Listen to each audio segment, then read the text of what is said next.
Bonjour, alors dans ce tutoriel je vais vous montrer comment créer très simplement un escalier de car tournant avec Blender, hein. Très simplement, donc ça veut dire que vous verrez que c'est des éléments très faciles à faire. Tout ce que vous aurez à réaliser en fait, à modéliser, ce sera une simple marche ici, hein. Vous aurez à réaliser le palier car tournant, mais vous verrez que vous aurez seulement à réaliser la surface du dessus, hein, pour créer le palier.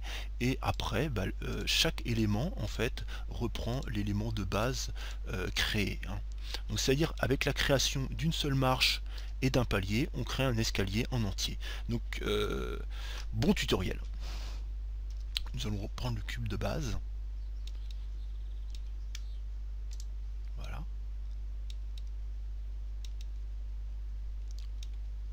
ma souris bug un peu, on va faire S, S, Y.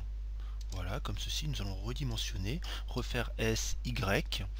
Voilà, donc ici nous avons ce qui va symboliser notre première marche, mais ça va être en fait n'importe quelle marche de notre escalier. Nous allons ensuite appuyer sur la touche Tab, nous allons faire CTRL R, sélectionner ici, aller vers le haut. Nous allons faire CTRL Tab, passer en mode de sélection de face. Ce que je vais vous faire également, c'est que je vais vous ajouter, vous allez pouvoir voir les raccourcis clavier ici, hein. J'oublie souvent de le mettre. Voilà, voilà.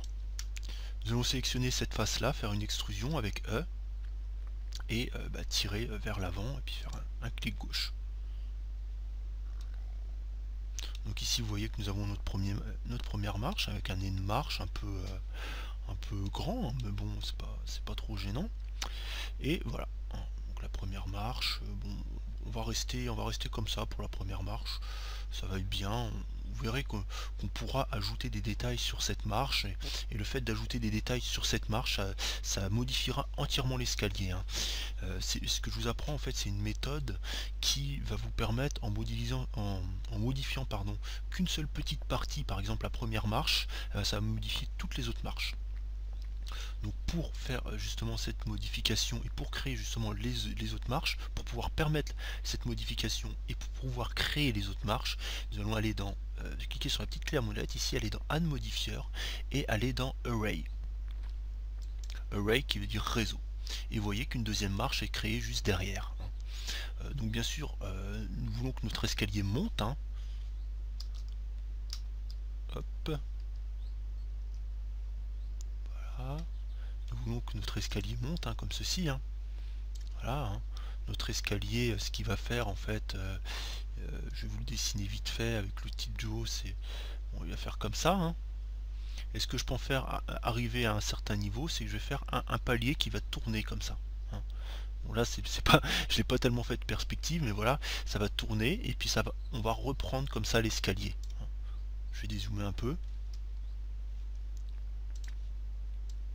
Voilà. Puis on pourra le faire plusieurs fois. On va retourner et on va continuer l'escalier. Voilà. Là c'est pas. Voilà. Voilà pour le principe de mon escalier. Donc maintenant, ce que je vais faire, c'est que je vais. Nous allons surélever notre marche, hein, de façon que il soit relevé d'une hauteur de marche. Donc ici, nous allons le surélever sur l'axe des Z. Donc ici nous avons X, Y, Z, hein. C'est dans l'ordre, hein. Bon, même si c'est pas marqué X, Y, Z, hein, c'est implicite. Ici nous avons X, nous avons Y ici et nous avons Z là, hein. Nous allons surélever la marche. Voilà, d'une hauteur de 1, hein, d'une marche, hein, d'ailleurs. Voilà. Et vous pouvez voir que c'est un peu fait dans... J'ai pas envie que ce soit dans ce sens là, hein, parce que mon nez de marche, en fait ça va pas reposer. Ici ça c'est un nez de marche pour que ce sera juste un nez de marche. Donc ce qu'on fait ici, c'est qu'au lieu de mettre une valeur de 1 sur X, tout simplement on va mettre une valeur de moins 1. Et voilà.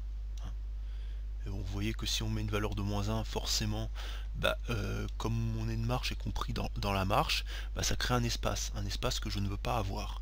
Donc là, on va utiliser la technique que j'appelle la technique du tâtonnement, hein, qui consiste à, comme son nom l'indique, à tâtonner. 0,9, non c'est pas assez, moins 0,8, pas encore, mais on y est presque, donc on va mettre moins 0,79. Voilà, on y est presque, moins 0,78. Voilà, vous verrez qu'on utilisera beaucoup cette technique, hein. Même on va faire moins 0,70 hein, dans la création de l'escalier.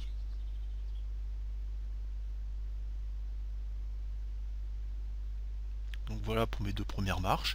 Et maintenant, vous allez voir que l'escalier est vraiment très vite créé, puisque, hop, enfin du moins le premier pan de l'escalier, puisque là on va cliquer sur Count et on va mettre 10. Et voilà, j'ai 10 marches de fait. 1, 2, 3, 4, 5, 6, 7, 8, 9, 10. Et voilà, j'ai mon escalier qui est créé. Mes 10 marches, enfin déjà le premier pan de mon escalier qui est créé. Je trouve que mon escalier, enfin, quand on va le regarder de côté, on va mieux s'en rendre compte, en temps normal, je trouve qu'il est vachement dur à monter, hein. Ça c'est pas un escalier facile à monter, hein, qui est vraiment pentu, hein. Donc bah, pour changer cela, on pourrait changer ce paramètre là. Vous voyez que cela change l'espacement des marches, sauf que ça crée pas exactement ce que j'ai envie de créer, parce que voilà, ça descend, ça consiste à descendre les marches, hein. Mais bon, c'est une option pour que notre escalier soit moins pentu, hein. Si on le passe en vue de côté, hein, vous voyez qu'il est quand même moins pentu que tout à l'heure, hein. Mais c'est pas la solution que j'ai envie d'adopter. J'ai envie de garder mes marches entières. Donc ce que je vais faire, c'est que je vais passer en mode édition ici. Je vais sélectionner entièrement ma première marche en appuyant sur A. Et comme je vous ai dit précédemment que une modification sur une marche a entraîné une modification sur toutes les autres marches, nous allons faire S pour redimensionner et Z pour redimensionner sur l'axe des Z. Et nous allons redimensionner notre marche en rapprochant le curseur du trait bleu. Et voilà. Mes marches sont redimensionnées. Clic gauche pour valider et Tab pour repasser en mode objet. Et voilà. Nous avons notre premier pan d'escalier. Nous allons maintenant créer, sans plus attendre, le palier en forme de demi-cercle. Pour ça, nous passons en vue de dessus, Z. Là, on peut passer en Z pour voir en mode wireframe, hein, vous voyez. Non, nous n'allons pas tout de suite passer en mode Z, mais vous verrez que le mode Z pourra nous servir plus tard. Nous allons créer un nouvel objet, un objet de type plan, ici. Voilà. Que nous allons agrandir sur la longueur de l'escalier, donc S, Y, hein, et auquel nous allons faire un demi-tour. Pour cela, rien de plus simple. On passe en mode Edit, on fait CTRL Tab, Edge, et on va extruder nos edges. On sélectionne l'edge et on l'extrude, hein, sur X. Cette première edge, on fait une rotation, on referait une extrusion, une rotation, un déplacement avec G, hein, R pour la redimension, G pour le déplacement. Voilà, et E pour l'extrusion, hein, pardon. Voilà, déplacement. Et enfin, nous allons faire une dernière extrusion, R, déplacement. Voilà. Donc, vous voyez que cela crée une sorte de palier, hein, mais le souci de ce palier, comme vous pouvez le voir, il est très angulaire, il est un peu mal formé. Donc on va repasser en vue de dessus. On va faire cette fois-ci, on pourrait repasser en mode de sélection de vertice pour faire des déplacements de points, mais je vais rester en mode Edge, parce que le mode Edge a la propriété en fait de garder les longueurs, hein. On va garder toujours les mêmes longueurs partout, ça va permettre d'avoir quelque chose d'assez homogène. Si je passais en mode de sélection de vertice, ici je faisais CTRL Tab vertice et je déplaçais mes vertices, ben voilà, on aurait des longueurs plus petites, plus grandes, il faudrait tout faire à l'œil, ce serait un peu embêtant. Je pense que le mode de sélection de Edge et le déplacement des edges et leur rotation suffiront justement à recréer un meilleur palier, hein. Donc on fait uniquement des opérations de rotation et de déplacement, hein. Donc R et G. Rotation, déplacement, rotation, déplacement. On peut déplacer celui-ci un peu plus vers le centre. On va faire un R. On peut déplacer celui-ci, hein. Ce que nous pouvons faire ici, c'est que nous pouvons faire CTRL R pour ajouter une nouvelle subdivision, hein, et faire un déplacement. Voilà. Hein, ici nous avons déjà un premier palier qui me semble à peu près bon, hein. Bon, on peut rajouter à la limite une petite subdivision ici. Et ce que nous allons faire tout de même, R, déplacement, voilà,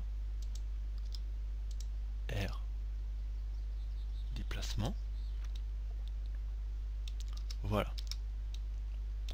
Nous avons notre premier point d'escalier. Maintenant ce que nous allons faire CTRL R, mode de sélection de vertice. Donc on va quand même faire un petit peu de modification de vertice afin qu'il soit un peu plus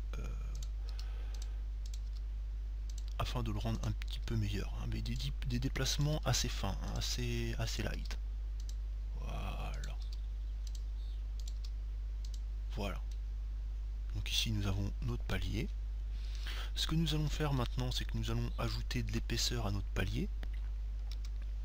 Alors il y a deux méthodes pour ça, où on sélectionne tout et on fait une extrusion.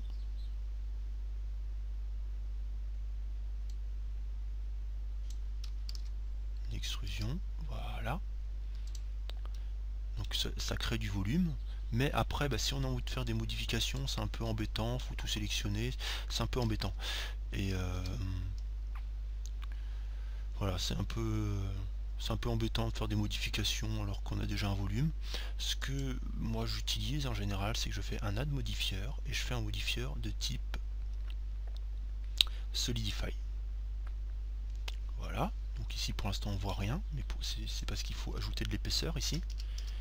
Et on va rajouter une épaisseur comme ceci. On va le moduler par rapport à l'épaisseur de la marche. Et bah, l'avantage de cet outil, c'est qu'on peut varier les épaisseurs comme on veut. Hein. Bon, on pouvait aussi le faire avec l'autre, mais là on peut vraiment varier de façon interactive. On peut choisir justement où va se placer justement notre forme. Voilà. On peut ces outils-là ne nous serviront pas pour le moment. Et voilà. Hein. Et on peut bien sûr l'enlever hein, très rapidement. Hein. C'est l'avantage de ce modifieur Solidify. Hein. Modifieur Solidify. Qu'on peut changer de nom d'ailleurs. Hein. Voilà. Donc nous allons passer en vue de côté, nous allons déplacer ici. Et nous allons nous ajuster sur l'épaisseur de notre marche, à peu près, hein, bien sûr. Donc nous allons faire G ici. Ah bah on y est quasiment. Hein. On va juste enlever un tout petit peu d'épaisseur. Voilà. Et nous allons placer notre palier juste au-dessus. Hein. Ou au même niveau, parce que on n'aura pas notre nez de marche, on va plutôt le mettre au même niveau. On va dire qu'ici, cette marche-là, c'est la marche palière. Voilà. Et ce que nous allons faire maintenant, c'est très simple. Nous allons sélectionner notre escalier ici. Nous allons passer par exemple en vue de côté et en vue de droite, pour être exact. Nous allons faire Shift D pour faire une duplication et nous allons faire une duplication de l'escalier ici. Voilà, donc forcément il est mal placé. Hein. On repasse en vue de dessus, on fait Z. Ici ça va nous permettre de voir vraiment notre escalier. Nous allons faire une rotation comme ceci, à peu près à 90, et pour faire, voilà, à peu près à 90, mais vous voyez que la rotation n'est pas forcément très bonne. Pour vraiment faire une rotation parfaite, nous allons appuyer sur CTRL, et ici vous voyez que mon escalier est vraiment redevenu droit. Hein. Je vais vous le montrer en me rapprochant, vous voyez, je mets mon escalier de travers, je vais me rapprocher un peu de l'escalier, le point du pavé numérique pour me focaliser sur mon escalier, et je vais faire une rotation. Vous voyez que c'est assez difficile d'avoir une bonne rotation, hein, mais en appuyant sur CTRL, en se mettant à peu près bien, CTRL, voilà, ça permet de faire une rotation par pan, ou plutôt sur Shift. Quand on est ici à peu près à une bonne valeur, on peut appuyer sur Shift plutôt, et essayer de trouver la bonne valeur. Vous voyez, ça permet de tourner plus lentement. Voilà, là je suis bien. Et je le déplace avec G et je le place à peu près ici. Donc on va repasser en mode solide, et vous voyez que là je suis à peu près bien. Je vais repasser en vue de côté, hein, et je vais placer mon escalier juste au-dessus. Voilà. Et ainsi j'ai créé mon deuxième pan d'escalier. Donc ce que je vais faire maintenant, c'est que je vais resélectionner ces deux pans, hein, très simplement. Je vais les dupliquer, hein, et vous voyez que ça devient de plus en plus facile de créer des grands escaliers, puisque maintenant il suffit de rajouter un étage à chaque fois, hein. Donc là on va créer un escalier plus grand, hein, parce qu'on va essayer de faire, on va éviter de faire quelque chose de trop linéaire. On va créer un escalier plus grand, très simplement en aboutant ces deux escaliers. Donc on va repasser en vue de dessus, en Z, on va faire une rotation, appuyer sur CTRL pour faire une rotation de précision, on va essayer d'être le plus précis possible, voilà, et nous allons déplacer notre escalier, G pour le mettre juste, voilà, G, mettons sur le point pour nous focaliser sur l'objet, Shift plus clic sur la molette de la souris pour placer notre escalier, voilà.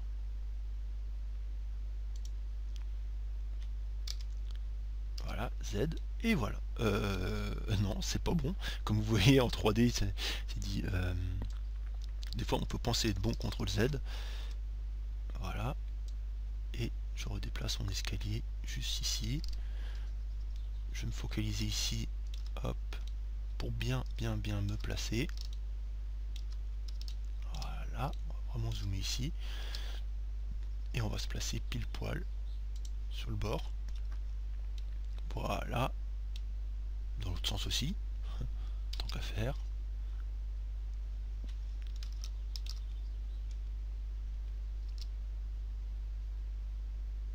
Et voilà. Là je suis bien placé. Là je rappuie sur Z et vous voyez, j'ai créé mon escalier. Hop hop hop, à quart tournant. Hop, il pourra tourner comme ça indéfiniment. Donc voilà, c'est tout pour ce tutoriel, j'espère qu'il vous aura plu. N'hésitez pas à me faire des remarques en dessous de celui-ci, puis à très bientôt pour un prochain tutoriel.